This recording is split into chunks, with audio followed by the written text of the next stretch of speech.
In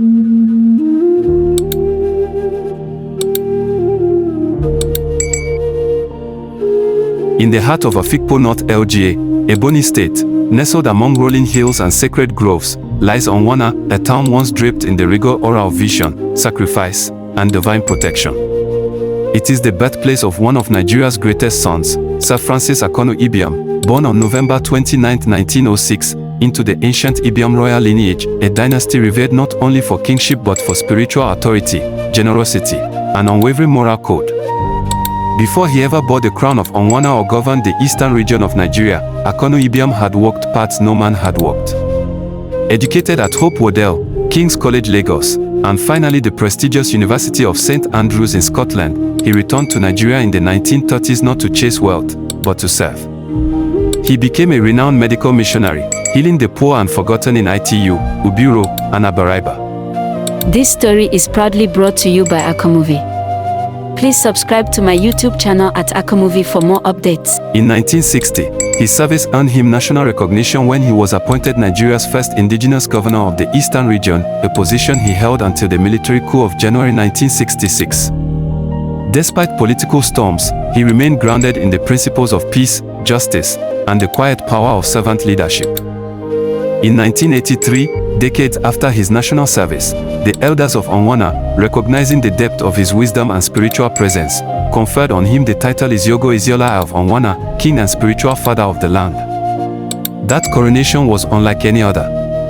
Witnesses said the air thickened with mystery, for Ibiam was not just being crowned with beads and robes, but with divine recognition. Local tales speak of spiritual protections that shielded him from harm, of charms and prayers that rendered him immune to assassination or ordinary death. This story is proudly brought to you by Akaamovie. Please subscribe to my YouTube channel at Akaamovie for more updates. His presence, they say, was fortified by the unseen forces of the land, making him more than a man, he was a guardian of Unwana's soul. Among his greatest physical legacy stands the Akanu Ibiam Federal Polytechnic Unwana. In 1981, seeing into the future, he approached Unwana elders and pleaded for land, not for his home, not for profit, but to build an institution that would outlive him. He envisioned a polytechnic that would attract knowledge seekers from across Nigeria, Efik, Ibibio, Igbo, Yoruba, even northern students, and plant Unwana family on the map of national relevance. Elders were hesitant. Outsiders. On sacred land. But Ibiam's persuasion, love for his people, and unwavering humility prevailed. They gave him the land, though not the entirety of what he hoped for. On November 18, 1981, he handed over 620 hectares for the Polytechnic. This story is proudly brought to you by Akaamovie. Please subscribe to my YouTube channel at Akaamovie for more updates. The foundation stone was laid by Vice President Alex Ekwim in April 1982, and by 1987, the institution permanently moved to Unwana. This school would become Unwana's heartbeat, drawing in people of diverse tongues and cultures. It remains the town's crowning jewel, its greatest achievement, and the only monument that has survived modern neglect. When Sir Akanu Ibiam passed away on July 1, 1995, a darkness quietly crept into Unwana. The king was gone. Over 20,000 mourners gathered to bid farewell to the Lion of Unwana. His spiritual shield was lifted. His voice in the sacred places was silenced.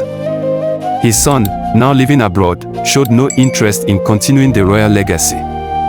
But his daughter, Princess Aluu Ibiam, a seasoned philanthropist and peacemaker who spends more time in Unwana than even locals despite living in London, rose with dignity and clarity of purpose.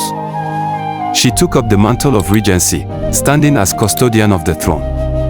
Her actions, charity, conflict resolution, medical donations, youth empowerment, won the hearts of many. Women protested for her, you sang her name, even respected men of the land gave her their backing.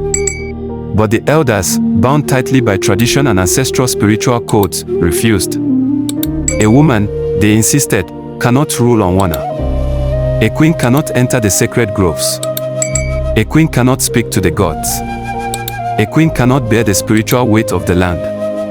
And so the throne remains vacant, crownless, voiceless, a relic of unresolved tradition. The result is slow decay. Since 1995, Unwana has suffered. No king means no clear voice to call for infrastructure, development, or justice. Electricity remains inconsistent, roads crack under neglect, and the once celebrated school deep in the forest has been abandoned due to disturbing spiritual rumors. This story is proudly brought to you by Akaamovie. Please subscribe to my YouTube channel at Akaamovie for more updates. Only the nursing school and the Federal Polytechnic continue to attract new life to the town. Now, Princess Aluu Ibiam is in her 70s. Time is no longer patient. Yet no man has come forward to take the throne. None has been deemed worthy.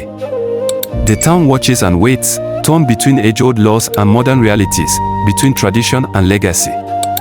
Sir Akanu Ibiam was more than a king.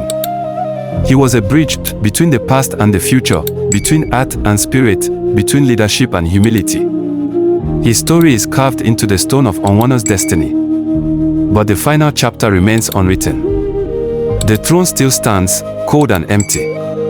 His daughter, the rightful heir in the hearts of many, waits at the gate. The people wait with her. The gods are silent. And the soul of Unwana lingers in suspense. Thanks for staying tuned on Unwana History, proudly brought to you by Akaamovie Production.